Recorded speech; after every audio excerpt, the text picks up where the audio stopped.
Okay, any questions about last class?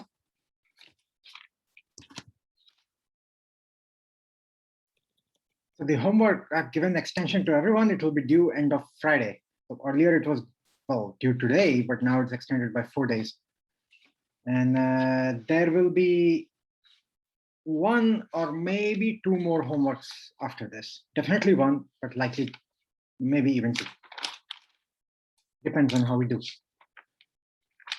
So I released the grades for the midterm. You should all have received it. And I graded quite leniently, I would like to think, which is reflected in that many of you have scored above 90. So on this grid midterm, if you have scored above 90, then you're definitely in very good shape. If you have scored above 80, then you're doing good. I mean, you still have a chance at A if you make sure the remaining homeworks to go well, and if you do well in the final, and if you participate, don't lose out on participation points. There's some of you who scored below 60. That's very concerning. If you have scored above 60 and things don't improve, then you are looking at a C minus in the course. And in a graduate class, anything below B minus is bad news. So if you have scored below 60, I request you to think, why did that happen? Even set a separate appointment with me and see what's going on. And I'm going to be lenient in giving the grades. I don't like to, if someone is a bit short of A minus or A or something, I won't be giving minuses and plus that much. If you're short of A by a little bit, I will give you an A. If you're short of B by a little bit, I will get you up to a B. So I will try to be lenient, but if you're scoring below 60 on this midterm, then it might be hard for me to help you. Okay, so we have been talking about statistical mechanics perturbation theory, specifically free energy perturbation. And all of this will this is one of the most important theories out of stat mech current day in drug discovery and things like that. People use it in a different variety of frameworks. And for the final exam, there will probably be a paper that you have to read and prepare a presentation on, a written report and a presentation. And there, one of the options will be related to free energy perturbation. So you will get a taste for how it is done. Today, we will look at it in a more theoretical framework, which is how Zwanzig did it in 1955. By the way, I posted 1954. I posted two papers on Slack, one by Feynman, one by Zwanzig, both in 54 and 55, which really talk about these things. They are worth reading. They are really, really worth reading. And I think you will enjoy reading them if you try. So let's start with it. What was our problem? So we are talking about stat mech perturbation theory pioneered by Zwanzig, who was our own Zwanzig because he was a professor in our own department. He probably used to teach 687 3 decades ago. So the problem is that if the potential energy for an n-body system, so by UN here, I mean UN as a function of R1, R2, R3, Rn. This is not the little pair term. This UN could be comprised of a sum of pair terms, but it's the complicated n-body interaction. If this can be split into some reference potential UN0 plus some perturbation from the reference potential, we call it perturbation. You could write this for a non-perturbative difference also. UN1 could be large. In practice, however, it helps if UN1 is small. So this is reference and this is perturbation. So if we split the potential energy in this way, then Zwanzig's derivation, which was really two lines, shows that the partition function for the true n-body system will be given by the partition function for the reference system in the following, using the following formula.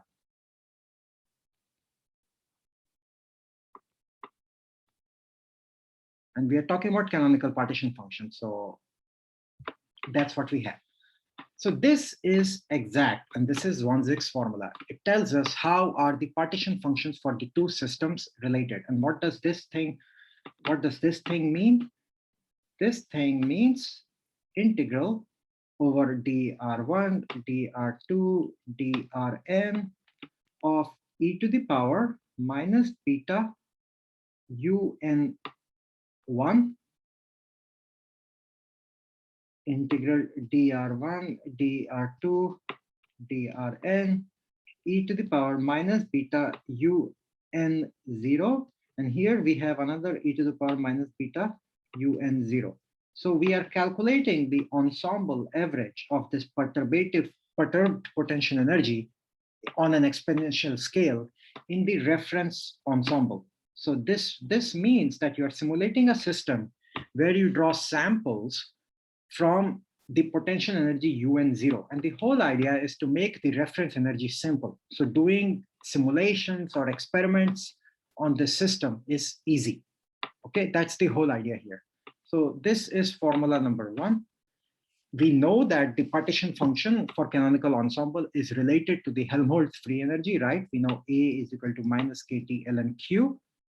This was only configuration part, so we can take the Z part and multiply it with momentum part of the partition function to get our Q, right? That was the idea. But you can see the direct form from here that the log of this will, so we get from this that minus beta A is equal to minus beta A naught, so the reference Helmholtz, plus a log of this thing in the blue circle, plus log of e to the power minus beta un1 0. This is where we left it last time. Now, if you really understood the material, you should be like, so we didn't do much last time because all of this was really, it looked like a complicated derivation, but we haven't written anything profound yet. We haven't yet talked about how does this any of us help us, and that's what we are going to do today. So what we want to do is to, and then what we do is to think about this as minus beta A is equal to minus beta A naught minus beta A1. So you can think of this as the definition for the perturbed Helmholtz free energy. So that's the whole question. When the potential energy is perturbed by a certain amount, un1, what is the effect in the perturbation of the Helmholtz free energy of the system? Because, and this is, you can see why this is a beautiful question, because anytime you perturb the potential energy, it's going to have complicated effects on the entropy of the system. And the Helmholtz free energy calculates that also. So you want to basically figure out what does perturbing the potential energy do to the entropy of the system, and hence the Helmholtz free energy. So in order to do this, our modus operandi, our approach will be to think about A1, the Helmholtz free energy, and expand it as a power series in beta. Why do we want to do that? Because we want something that is accurate in low beta or high temperature limit. Why does that make sense? Why do we want to expand in beta and not in temperature? Because we know that at high temperature, everything becomes ideal, right? So at high temperature, we expect A1 to tend to 0 at high temperature, right? Because at high temperature, the free energy should be like the reference system. That's the type of idea. If your reference was an ideal gas, if it's not ideal, then it's not. But that's the motivation. We want a power series in beta. So how do we mathematically define this power series? Let's actually go to the next page to do that. So because we will be using that. So in order to define that power, what does a power series mean? So power series means that, and instead of defining A1 as a power series, we will define beta A1 as a power series. So this will be n is equal to 1 to infinity minus beta to the power n multiplied by some coefficients, wn by n factorial. Okay, this is how we are going to expand it. So and again, to remind you, we are looking at, so we have equation number 1, and we are interested in writing down minus beta A is equal to minus beta A naught minus beta A1. This is our equation number 3, and let's call this power series formula as equation number 2. So so we have to figure out the values of these coefficients, W1, W2, W3, so on and so forth. Before we do that, let's see what it would mean if we stopped at W1. if we stopped equation 2 at n is equal to 1, that would mean that beta A1 is equal to W1 minus beta, right?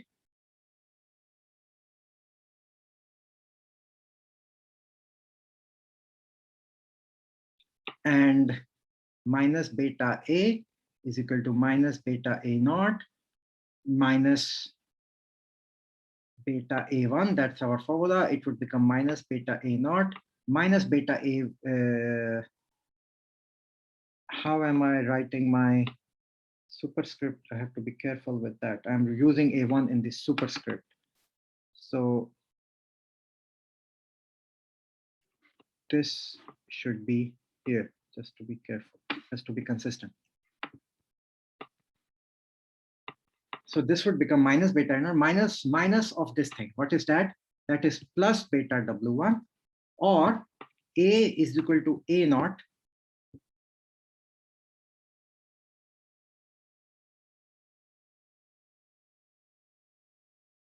wait, what did I do? I missed something.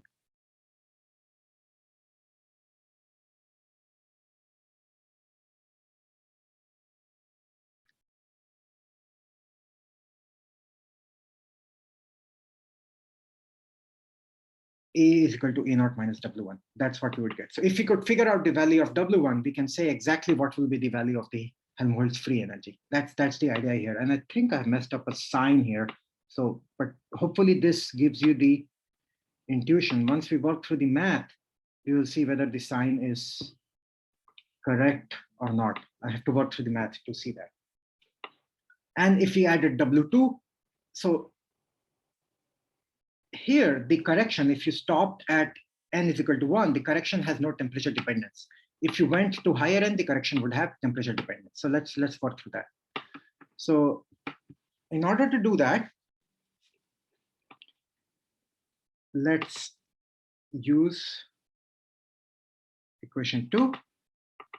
So we have beta A1 is equal to summation n is equal to 1 to infinity Wn by n factorial minus beta to the power n. So let's take exponential of both sides.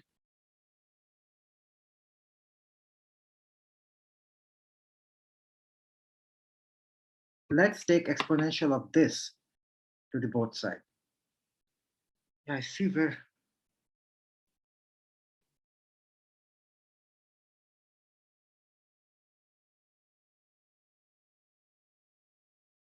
I see where the mistake was coming from. This is minus beta A1. This is how I have defined my power series. That's where things were coming from.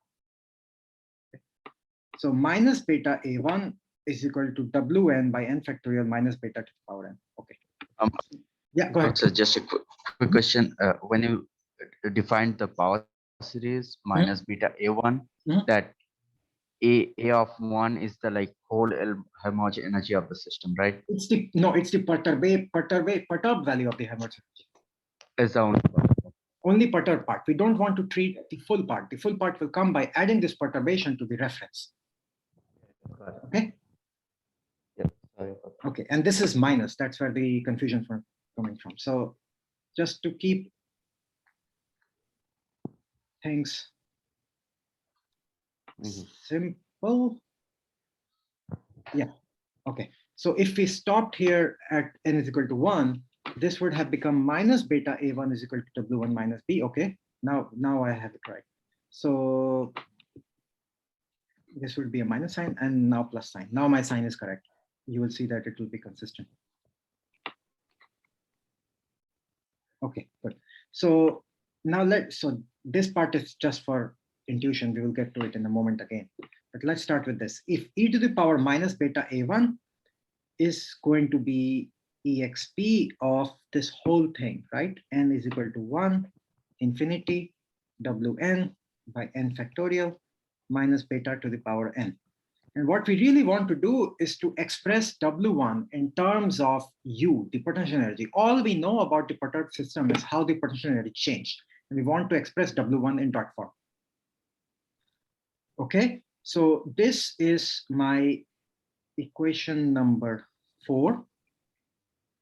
However, we also know that e to the power minus beta a1 is the same as e to the power, going back to the question Fishley asked, if you look at equation number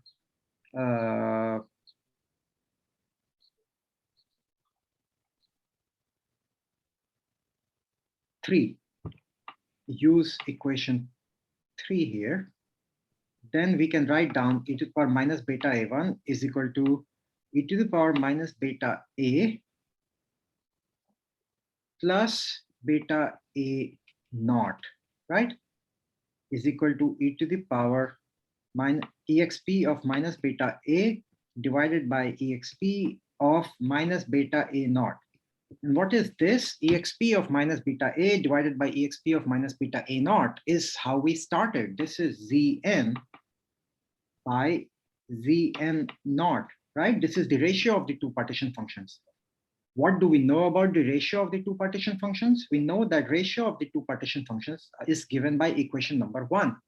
Equation number 1 tells us that this ratio is e to the power minus beta un1 in reference potential, right? So here we use, let me write it in color, use equation 1. This math might, it just seems like I'm doing algebra, but there is a deep physical sense in all this, and you have to work through this on your own a bit before it clicks. Maybe it clicks right now, but if it doesn't, just work through it once and it will.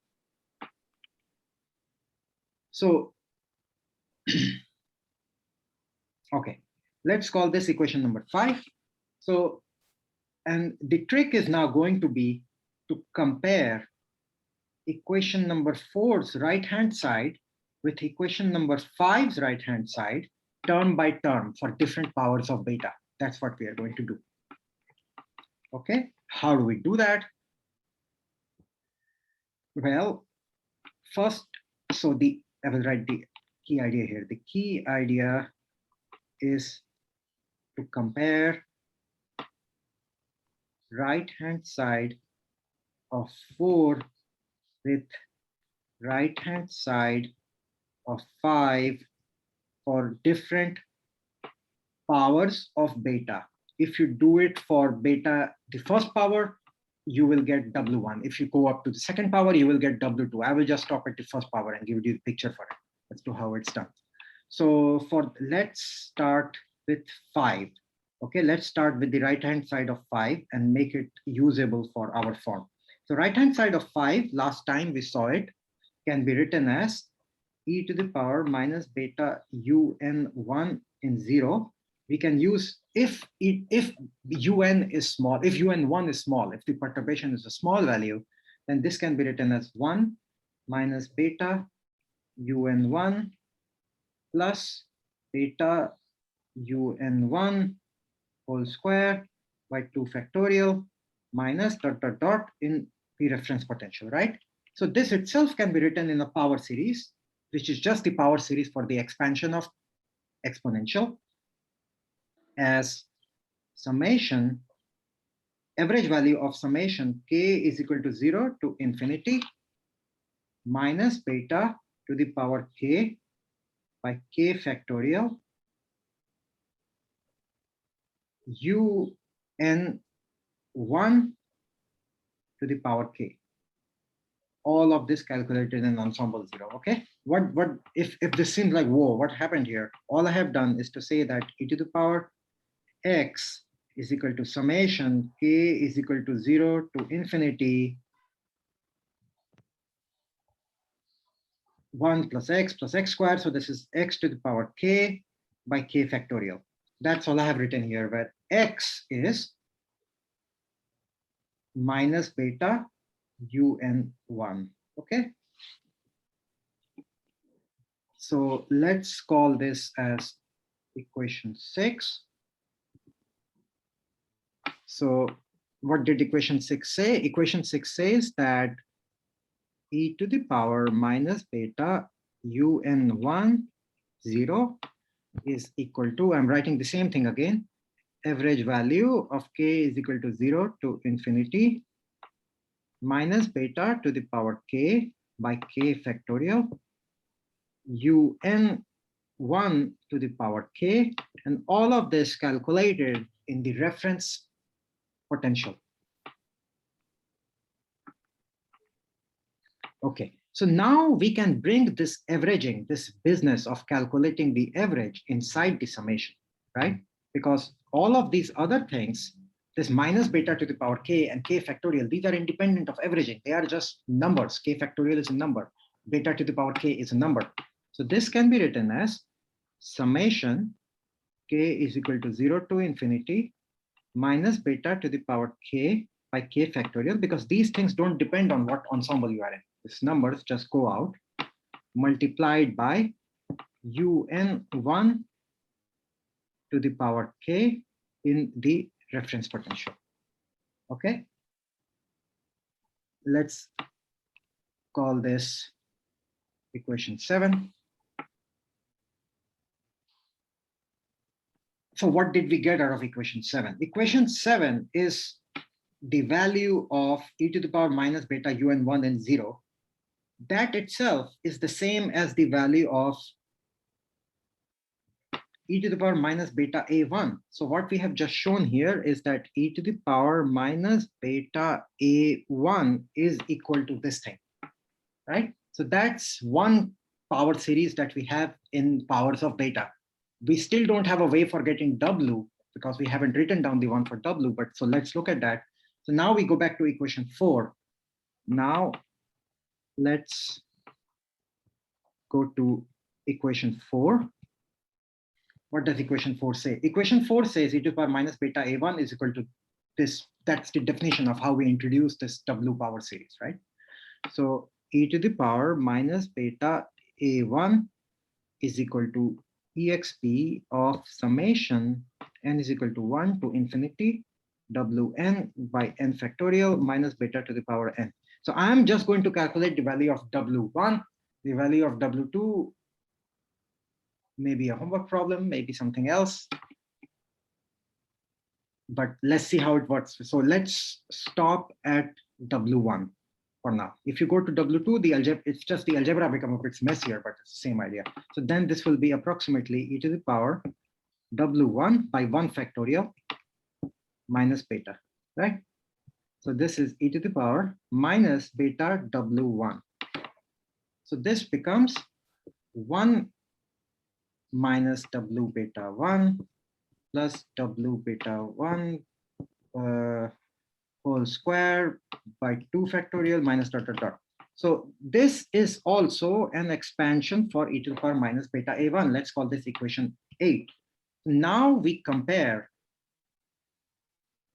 7 with 8. And where did 7 come from?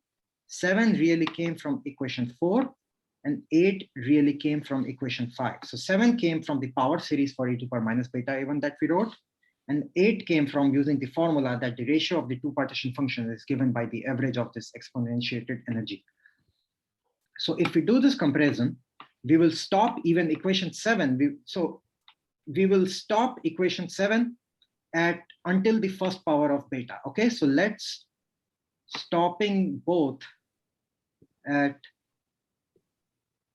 first power of beta. Why do we stop here? Well, we could stop further, but the idea is we will compare terms power by power. Okay, when you're comparing two series, the terms with the same power of beta should be equal on both sides. So let's look at equation 7. What will that give us? K is equal to 0 will be minus beta to the power 0. Anyone knows the value of 0 factorial? 1. 1. Good, you're awake. And in the bracket, we have un1 to the power 0, that is 1 in the ensemble of, in the reference system, plus k is equal to 1 will give us minus beta, again divided by 1. And now we have un1 to the power 1 in the reference potential. This is what we get from equation 7. And from equation 8, we get 1 minus beta w1. So we have to compare this term by term. Let's first compare And you could keep adding this, right? Here you could have added powers of beta square. Then you would get the value of W2, so on and so forth. But we don't care about that in the class right now. We will just look at W1. So let's first compare the power coefficient of beta to the power 0 on the both sides of equation 11. On both, of equation 9, on both sides of equation 9. What do we get out of that? Anyone except Kishle? Kishle is definitely awake. Meenal, how about you? What does that give us?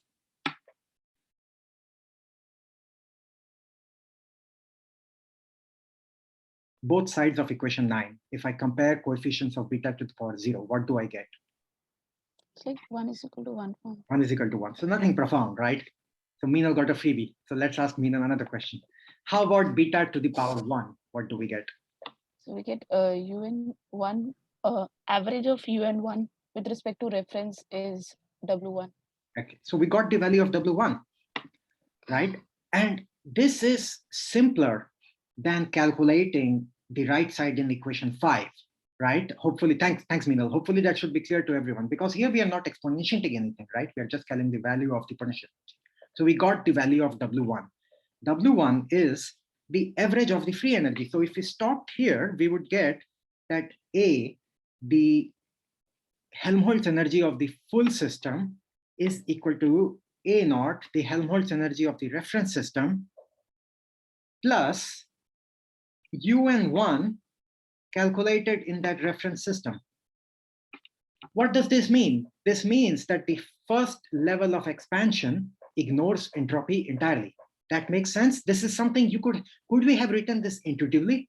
We could have, right? The entropy is completely ignored. All we have is simply the reference potential energy. So this is equation 10 if we consider only W1. So you can add higher powers of beta here. You can do beta square over here. And I'm not going to do that because one time I tried doing it in class and only everyone got confused. It's just like algebra. It's even simpler than a quadratic equation. Hopefully you see the pathway of doing it. There is nothing profound there. If you do that, so in equation 9, if you add higher powers of beta, you get W2, the second term, which turns out to be UN1 to the power squared calculated in the reference potential minus UN1 in the reference potential squared. There is a difference in this thing, right? That's W2. And then you can say that A is going to be A naught plus W1 minus W2 by 2 KT plus so on and so forth, plus terms that are of the order beta square. Okay, I want to make a comment about this value of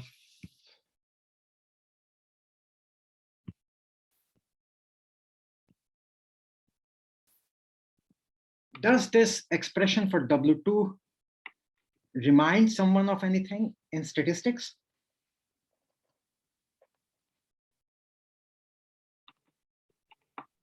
Yeah, it's kind of standard it's the deviation. variance. Variance.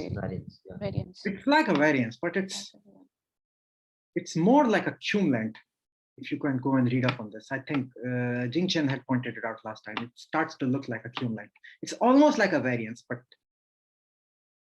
it's basically a variance. So, and if you go to the third order term and stuff, more cumulants start to show up, but we will stop over here. So that's our way of, and again, this doesn't give any intuition, but if you look at the form that we derived only for W1, then you can see that A is equal to, if you write down the values that we have over here, A is equal to A naught plus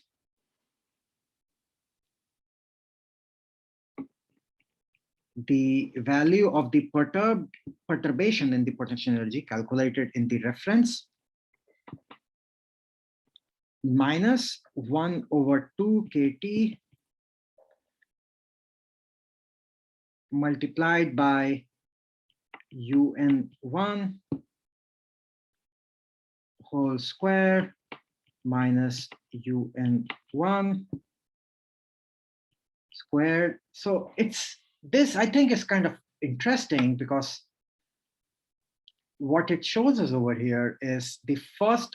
So what do we have here? We have A is equal to A naught plus something to the power, something multiplied by beta to the power 0 plus something multiplied by beta to the power 1 plus other things that are multiplied by higher orders of beta, right? This stuff we ignored. But if you look at this first coefficient of the temperature independent term, that is the mean potential energy. And if you look at the term that comes with the temperature, which is that one, the inverse of the temperature, that, as you pointed out, all of them is related to the variance of the potential energy. And the higher order terms then correspond to the higher moments or higher Q moments of the potential energy. And that's how it goes on. So this is how Zwanzig did it. If you really liked this algebra, the paper I posted online is just part 1 of a 5-part paper. In 1950s, people wanted to do theory very, very accurately. So he had 5 papers published in the same journal where he went through all the theory and he derived all sorts of thermodynamics to get it all right. That was 50s and 60s. Around 70s, computers became really popular. So now the importance of perturbation theory really lies in equation number 1. We don't have to do theory that much. We can use computers to make use of equation number 1. Any questions about this? May I have a question? Sure. If you go to the equation 11, you will see that it is equation 11, it is W2, it is at the left. However, if you go to the equation 8,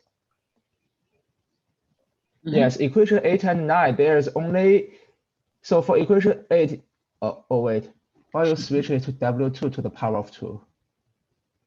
You only preserve the stop at WY, right? So why you switch? So equation 8 in the derivation I did today, I ignored this completely. Okay. I have not derived anything about W2. So the derivation I did in class today, it's only true for W1. And you only preserve the 1 and only 1 power of the only 1 power of the beta. If you wanted to go up to higher powers of beta, what you would have to do is to not just expand e to the power minus beta W1, you would have to expand e to the power minus beta W1 plus beta square W2 by 2. Okay. Oh, okay. And you can see why. Sense. Hopefully you can see why I did not do that, right? Can you see? The algebra would be not. It would be like the first problem on your midterm, right? The algebra would be a bit. I mean, first problem, the midterm, it was open internet, right? So most of you looked up the internet and you did it, and I gave you full marks for that. And even if you did not, even if you got partial, I gave a lot of partial credit. So this is this, as you can see, it's just algebra, but we have to now do things like one. Yeah, I'm not going to do it. It's just algebra. It's nothing profound. So that's I see. Okay. So if it is the power, okay, makes sense. That's it. Now we are going to do something more fun with this in the same spirit. And this part, I really hope that you will all like. The algebra is less messy, but it will lead to something quite simple. Now what we are going to do is to apply stat-mech perturbation theory to derive van der Waals equation of state. And here I will show you how one takes a reference system for a given true system and works through the math and gets a beautiful equation of state. So this part, hopefully you will like. Okay. So in order to do this, what are we interested in? So let's go a bit away from math and let's look at a real system. We are going to think of a real system where the true n body potential energy is made up of pair interactions, okay? I more than j equal to 1 and small u of Rij. So when we started talking about pair interactions, we said that a typical pair interaction in a generic material, in a generic chemical, looks as follows. You can't bring things too close together. If you bring things too close together, the potential energy blows up, right? It becomes infinity. Things start to sit on top of each other. So U of R goes to infinity as R tends to 0. And U of R goes to 0 as R tends to infinity, right? This is a typical potential energy curve for a generic material.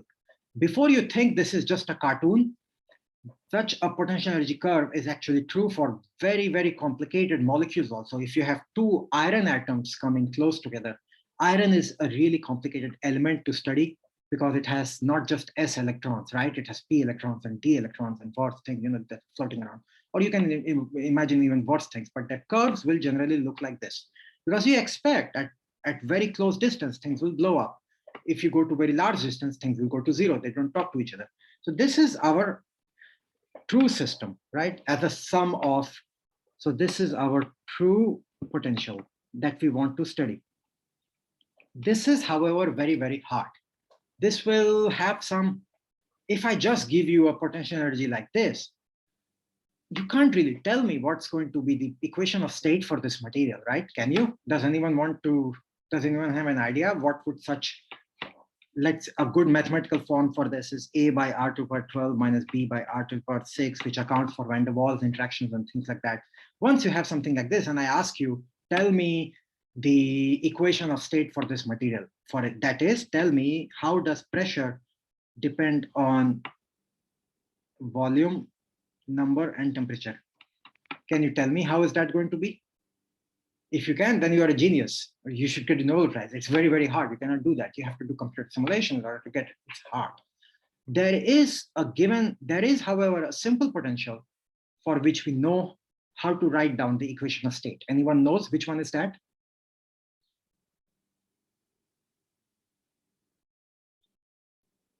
What's the simplest potential for which we know the equation of state?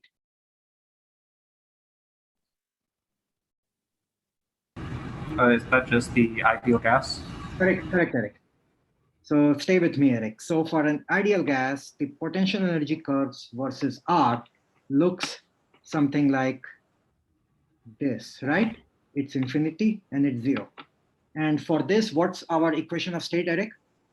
EV equals nRT. Okay, now Eric, stay with me. Let's go one step further. What's the next thing you can imagine slightly more complicated than an ideal gas? I think of twins and X work on. So you have the virial coefficients, so like the adjustments for like interactions and size of the particle. But let's just talk about exactly. So you said two things. Thanks, Eric. Now you can mute yourself. You said two things. You said size of the particle and you said interactions, right? The interactions are a bit harder to deal with. That's where this U of R comes in. We will deal with that. But if we just took this ideal gas and make the point particles a bit bigger, then the potential energy would look like this, right?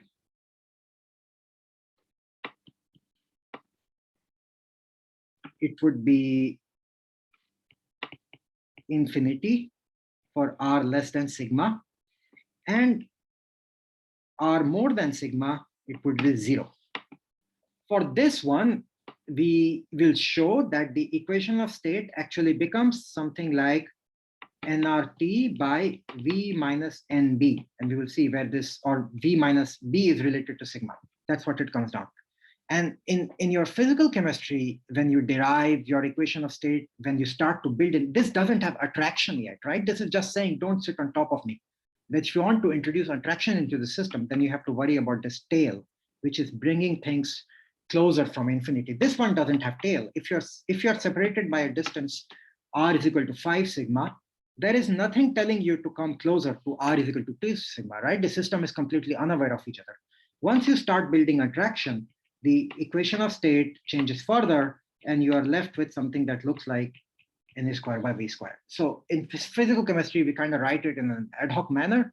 Depending on who taught you, they might give you more intuition or not. Here we are going to derive it from first principles. This Van der Waals equation of state, we are going to derive from first principles by using Zwanzig's perturbation theory. In order to do that, let's go to our true potential and try to fix a reference potential, okay?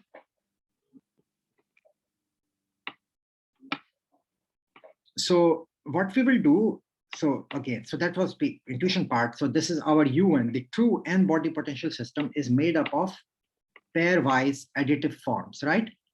And each pairwise term has repulsion and attraction. It has both these things. What we will do is to say that we will do two approximations. First of all, we will say that this thing is, so U of R versus R, we will say, let's think of this as made up of two parts. Let's say this is made up of a Hart sphere, which goes to infinity at R less than sigma, plus a second part, which looks like U of R is this. So we have separated it into two parts, a repulsion part and an attraction part. So this part goes to minus infinity as R tends to 0. Okay, so if you really added both of them together, it might not look like the Lennard-Jones potential or an actual potential energy curve, right? It might look like, how will it look like? It will look like something that goes to infinity, and then it might be a bit discontinuous, right? But we are not worrying about that. We are assuming that this part goes to infinity very quickly once you are closer than a certain cutoff distance. So what have we done over here? We have said that our U of R, the pairwise term, is given as UHS of R, Hart sphere of R. That's our reference potential plus a perturbation term that is given by some attractive term U1 of R. Okay. This is our setup for the system. So, and what do we want to do now? We want to calculate the, so again, to remind you, if you go to the very first page, this is our, so we have taken this to be the Hart sphere. First of all, we have assumed all of this can be written as a sum of pair potentials. And so we don't have to worry about different atoms because there are n multiplied by n minus 1 divided by 2 pairs in this system, right? So we just look at one pair. So this thing in the red over here is our Hart sphere, and this is the attractive part. The UN1 is the attractive part, which if you're out at infinity, it tells you come closer, come closer, come closer, come closer, and keeps bringing you closer and closer. But as you get too close, as you get below sigma, you won't just collapse, because then the Hart sphere repulsion part takes over and you just blow up. You don't get any closer than that. So that's our approximation. You could be more rigorous about this repulsion part, but we will just work with this approximation. So now let's think about what do we want to do? We want to calculate our Zn in terms of the reference potential Zn naught, which is Hart sphere, by using Zwanzig's formula, e to the power minus beta UN1 in the reference potential, right? So let's think about this term. Let's think about exp of minus beta UN1 in, so this is the full n-body potential. I'm not talking about the pair potential here. This is the full n-body potential because that's what Zwanzig's formula has. It has the full n-body potential.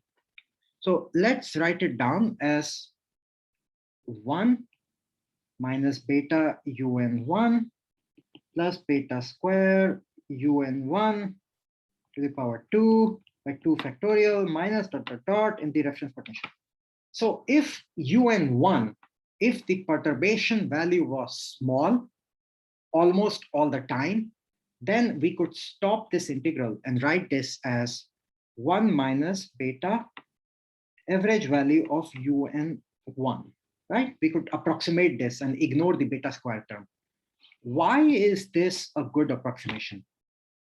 Why is this a good approximation? Any ideas? Yeah, because UN1 is like small, like we are just assuming small perturbations. Correct. So who did Meenal answer? Who was that? Yeah. Okay, Meenal, stay with me. So this value is small, right? Once R becomes very large, the value of UN1 is small. So for large R, it is justified. For small r, it doesn't matter, right? You don't get too close to begin with, right? So whenever this value starts to become, it's never too large, that's the idea. But if you do get to small, very small r, this term pales in comparison to the reference potential, U of r. That's why it's always small in this ensemble. It's a small value. It is genuinely a perturbation. The further you go, the smaller it becomes. The further you go, it looks like U of r is 0, but then the value of U, so let me write down here, UHS of r and yeah, thanks, Meenal. So this is UHS of r, and this is U attractive of r. So that's the idea. So it's justified. But now it will look like I played a trick now in the next step. Then I will say, well, this is nothing but exp of minus beta UN1 0. Let's not try to squeeze in that corner. So this is nothing but exp of minus beta UN1 0. So what did I do here? Basically, I have brought the averaging inside the exponential, right? That's what I have done here. And this is justified if UN1 is small. In general, this is not justified. That's why in general, I had to develop that power series technique that Zwanzig had to do everything. But if you're really thinking about small perturbations, you don't have to worry about it. You can just stop at the first level. By the way, does anyone know who Charles Bennett is?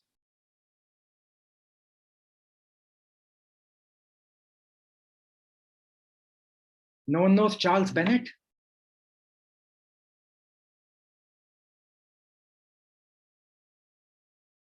Really, no one? Then my Guy story. with the mechanic calculator. Eh? The guy that invented the mechanic calculator. No, that's Charles Babbage, close enough. Oh, sorry. If you ask Wikipedia, Charles Bennett is an MMA fighter, but I'm not talking about Dark Charles Bennett. I'm talking about another Charles Bennett who is considered the father of modern quantum teleportation. That's why I thought many of you're in chemical physics, you might know about him. Bennett's first work is a method called Bennett-Chandler method, which is very similar to what we are doing over here. But if you don't know Charles Bennett, my story won't have any impact. Oh, life is useless, but you don't know Charles Bennett, that makes me sad. That's okay. So let's recap what we did over here. What we have just shown that e to the power minus beta UN1, the average of this exponential is approximately the exponential of the average. That's what we have shown, right? And let's call this equation number 12. Excuse me. Yeah. Like, yeah, before you do the further calculation, can I ask quickly about like when can we approximate like U1 in the generic case? Here I can understand because the U naught is the ideal gas potential, which is more like a delta potential. U naught is not ideal gas. U naught is hard sphere.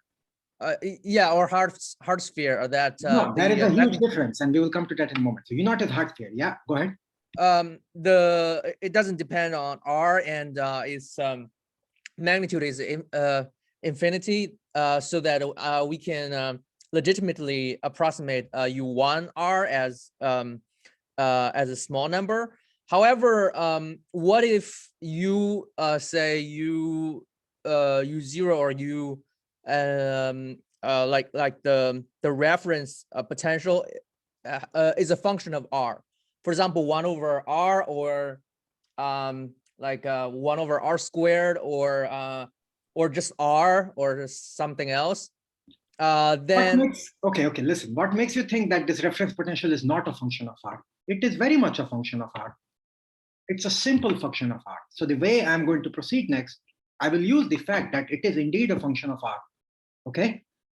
If you had a more generic reference potential where it was a more complicated function of R, what I'm going to do next won't change much. It's just that the math will become more complicated. And in practice, when perturbation theory is done, the generic potential is indeed a function of R. It's just that the calculation has to be done for using that function of R. Even here, you will see, I will use the fact. So that's why I pointed out when he said it's an ideal gas. No, it's not an ideal gas. I'm taking something which is a hard sphere. If I used ideal gas here, I wouldn't get much out of it. Then then I wouldn't get this equation. So again, if it's a function of R, you just need to do the math. There is no shortcut. Yeah, I'm asking is it legitimate to approximate like U1 as a small number with respect to the reference potential? For this case, what I drew over here, it's legitimate. Then where does the R dependence show up? Say, is it legitimate when R goes to infinity, or R goes to 0, or it applies for all R's? When R goes to infinity, U attractive of R goes to 0. When R goes to 0, U attractive of R becomes much smaller than U hard sphere of R. That's why it applies. Okay, thanks. That's clear. Okay. So if you really go to 0, at some point, U attractive of R will become infinite. But do you really care about that? You don't, right? When you are simulating a gas, how many times will you have situation where the gas squeezes here, here, here, here, even here? It won't happen, right? The probability of observing such it's good that you asked. The probability of observing such conformations in this 0 reference ensemble goes to 0. You don't get it. That's why it happens this way. But in general, I want to point out that the success of perturbation theory in statistical mechanics is all about choosing reference functions that are easy yet useful. You can always take ideal gas reference function, but you won't get anything out of it. The difference, if you took ideal gas reference function, this part will start to break down, right? Do you see why? Because you will have to go to extremely small value of R before this becomes true. But if you're taking a hard sphere reference potential, it's true quicker. It's true as soon as R becomes sigma. That's why it's useful. So this is an important point. So if it's still not clear, please ask me a Slack, okay? Good. Thanks. So that's great. So we can make this approximation. And yeah, that's why it was important. Now, I want you to think about something we derived in classical fluids a couple of lectures ago. We showed that the recall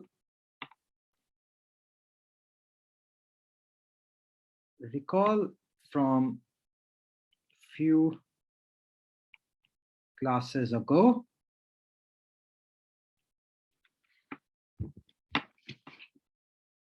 for those of you who are feeling slightly lost, and I cannot believe that no one is feeling slightly lost. If none of you is feeling slightly lost, then you're the best class I have ever had in StatMech.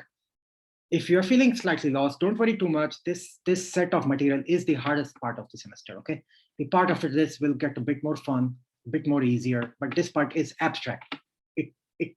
It's worth learning, but like many things in life, it takes some effort. It's not trivial, it's abstract, okay? So if you're feeling lost, it's okay. Please ask me for extra material so I can help you read it, understand it. If you're willing to make an effort, you will get it. It's not that hard, but it is definitely a bit abstract.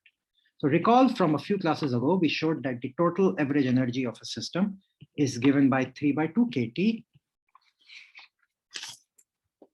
plus half rho dr 4 pi r square g of r u of r, right? So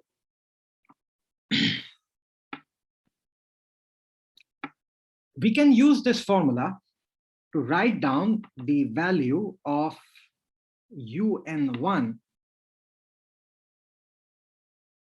in the reference potential. How do we do that? We will write it down as an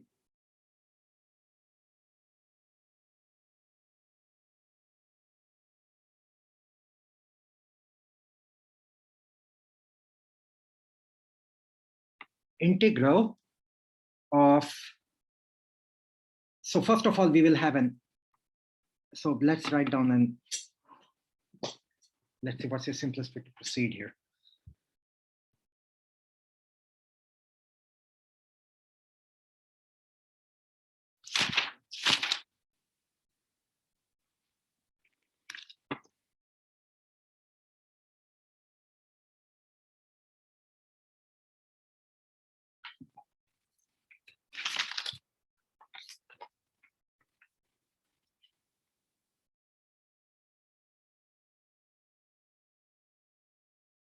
Before we do that, let's do one thing, just to simplify things. So this means that average E is equal to 3 by 2 nkt plus half rho n integral dr 4 pi r square g of r u of r, right? And if this formula looks strange to you, the whole idea here was that this is half n integral dr 4 pi r square rho g of r u of r, where we were accounting for the fact that this rho g of r is the conditional probability. That's where it came from. So in the same spirit, we are going to try to write down UN1 in the reference potential. So two things are important here. We are talking about the energy for the perturbation in the reference potential.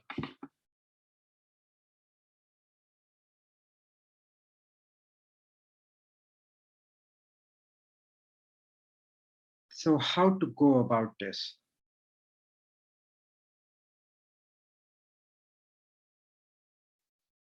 So my claim is that this can be written as, pay attention of the two things I will do here, gr 4 pi r square g hard sphere of r u 1 of r. Does this make sense?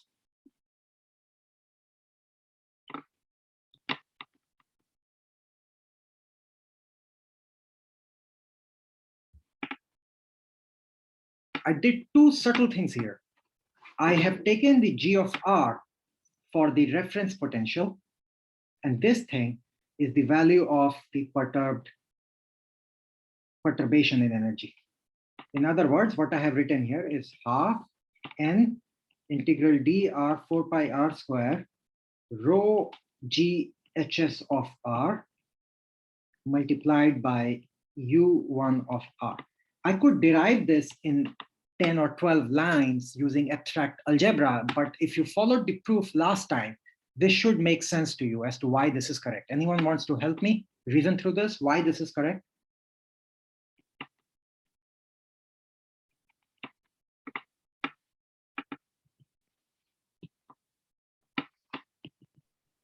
So because you're averaging in the reference in the hard sphere system, and G like tells you about the probabilities in the hard sphere system. Correct. So this is exactly. So we are calculating conditional probability in hard sphere reference.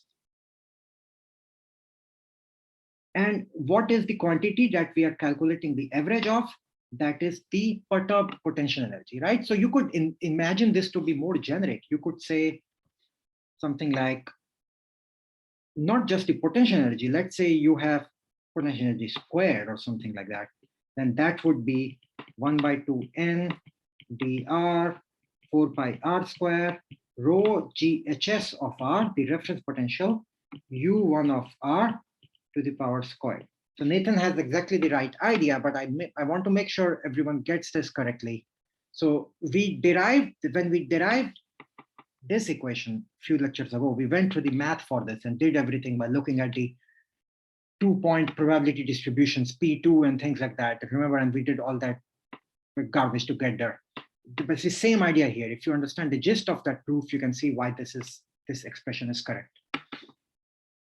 Okay, so we have equation number 13.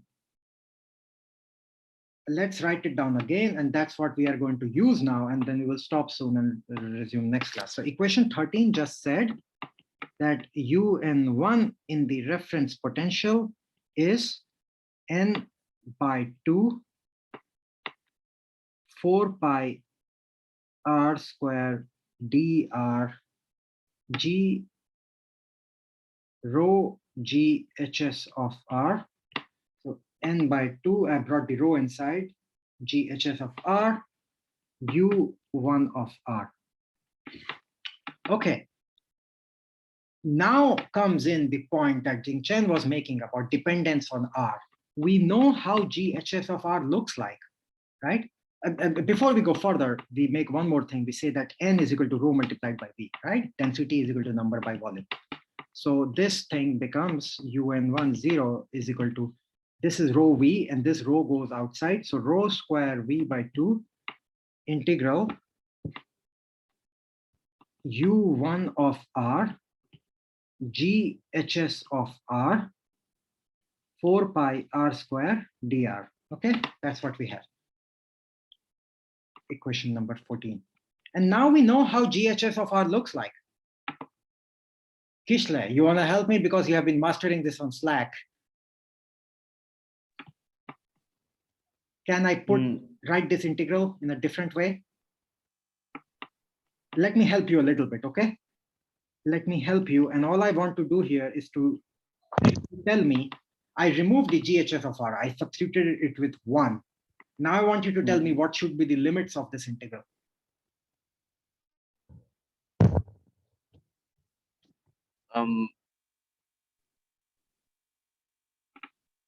So I have Just hold on a substituted minute. this as 1. Now tell me, can you help me here? So that goes to from 0 to rho, right? What happens Like- to GHS of R from 0 to rho and from rho to infinity? You're thinking exactly in the right direction. So 0 to rho, it kinds of rise up to 1 and like goes down to 1, then rho to infinity, it stays the same. I'm not talking about the potential. I'm talking about the pair correlation function.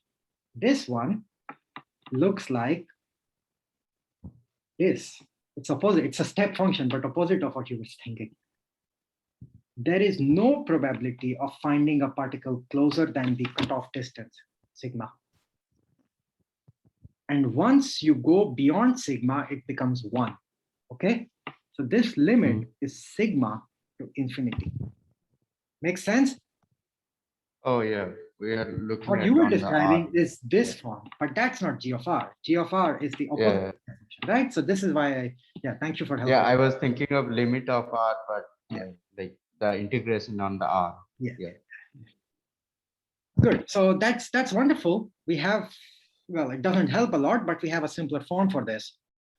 So we have just shown that UN of 1, 0 is equal to 2 pi. Let's take this 2 and divide this one. Becomes 2 pi rho square V integral sigma to infinity U1 R square dr. Okay, and we will give this a name. We will call this as minus AN rho, where A is a term that we define as minus 2 pi integral sigma to infinity U1 R square dr. If we do this, let's call this equation number 15. And when I first saw this, I got very excited at this point. I was like, wait, am I really gonna get some physical intuition into the A part in the van der Waals equation of state? That's why it's happening. So if you have ever done, like Eric pointed out, there is a reason I called it A, because that first shows up in the van der Waals equation. And you'll see how now van der Waals equations almost like magic, like light emerging from dense fog appears. So now let's take equation 15 and go back to the most important equation that we have talked about, Zonzig's equation, which is equation number 1. Put 15 in 1. What do we get?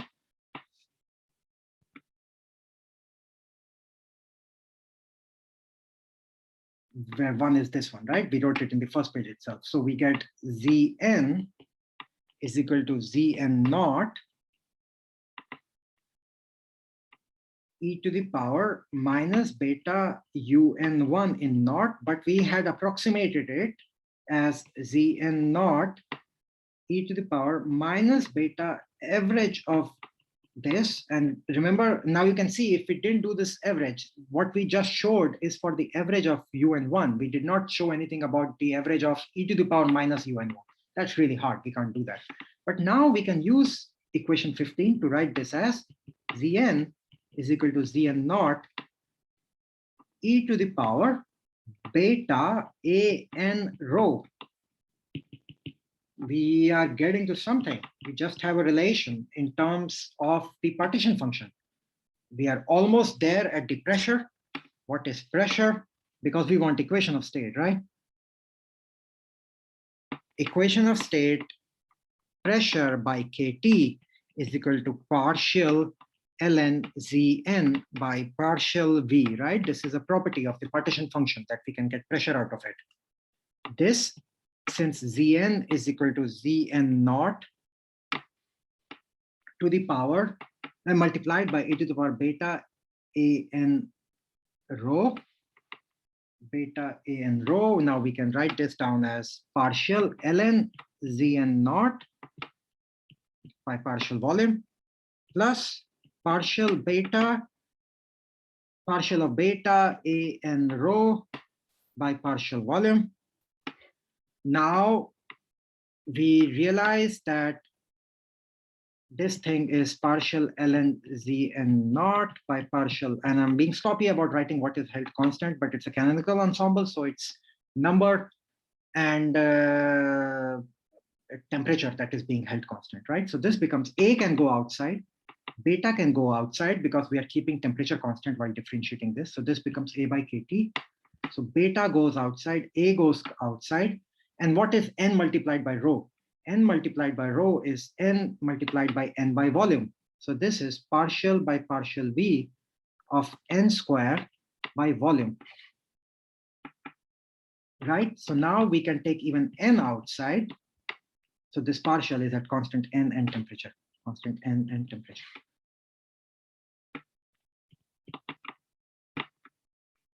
Plus an square by kT, partial 1 over volume by partial volume is equal to partial ln Zn naught by partial volume minus A by kT n square by V square is equal to partial ln Zn naught by partial V minus A by kT rho square.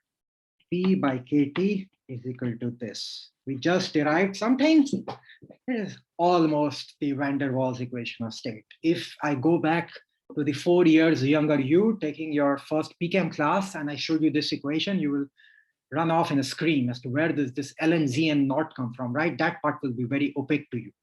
But the attractive part of the van der Waals equation of state is exactly correct. And now we have done something more beautiful. We have actually put sense into what is this A. If we know the value of the attractive potential, how it changes, we can calculate A from first principle by going from sigma to infinity and doing U1 of R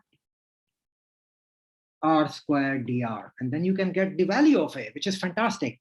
Or in other words, if you did an equation of state measurement on your, Kishta made some fancy new chemical in John Forcas's lab, and he did some equation of state measurement. He fits it to a curve in the power of density. He gets the value of A. He can invert it to get the value of U1 of R. He can infer what is the form of the attractive forces that his fancy new material is experiencing. Isn't that beautiful? I think it's quite nice that we can do that, right? There you go. This is the power of statistical mechanics, that all this math allows us to make EOS measurement in lab or in a computer simulation in lab and infer U1. What is the nature of the attractive force? Next time, I will show you that this is the first part of the van der Waals equation of state. This is actually related to the excluded volume. And then we will finish our van der Waals equation of state. That will take 5-10 minutes. And then we will start our study of something which is a lot of fun called Ising model and phase transition. So which will be slightly different. Good. We covered some important stuff today. Next time I will go over this derivation once again. So we work through it. Please try to go through the notes, watch the video again if it helps. It's all on YouTube and make sense through it, because this stuff looks abstract, but it's actually very powerful because it allows you to calculate the range of force, the nature of interaction by making equation of state measurements. Any questions?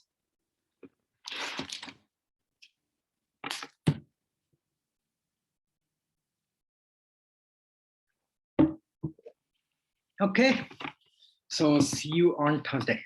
Bye-bye.